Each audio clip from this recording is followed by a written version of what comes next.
জুমার দিনের মাসআলা আছে, ওই যে একজন কথা বলতেছে, জুমার দিনের মাসআলা আছে, মান ক্বালা আনসিত ফাকাদ লাগা।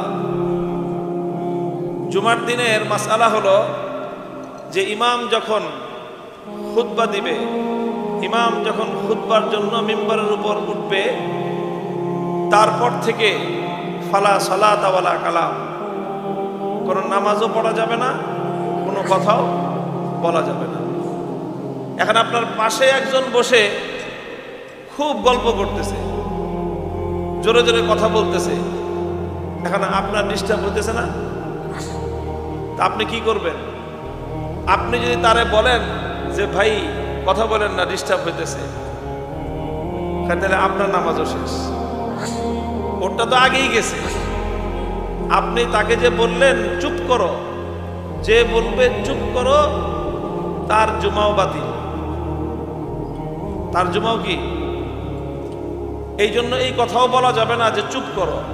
তাহলে কি করতে হবে? সর্বোচ্চ হাত দিয়ে ইশারা করা যাবে,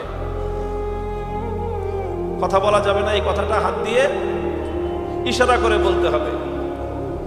আর যদি আপনিও তাকে বললেন যে ভাই চুপ করো, তাহলে আপনিও কি করলেন? আপনি কি চুপ থাকলেন না কথা বললেন? জুমার নামাজের কথা যেহেতু আসলো, সেই জন্য বললাম, মাসআলাটা বলে দিলাম।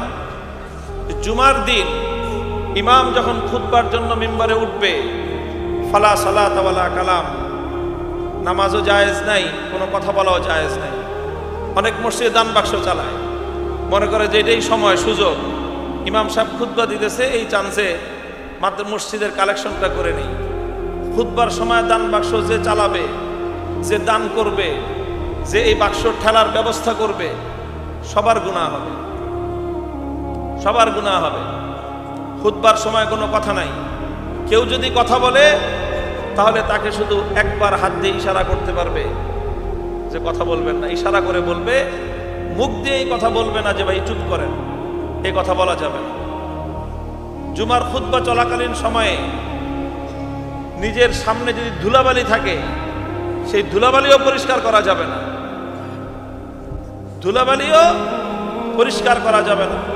যে জুমার খুতবা শোনা বাদ দিয়ে ধুলাবালি পরিষ্কার করে, তারও নামাজের অর্ধেক বাতিল। কত গুরুত্বপূর্ণ বিষয়! এই জন্য জুমার ব্যাপারে এই কথাগুলি খেয়াল রাখবেন।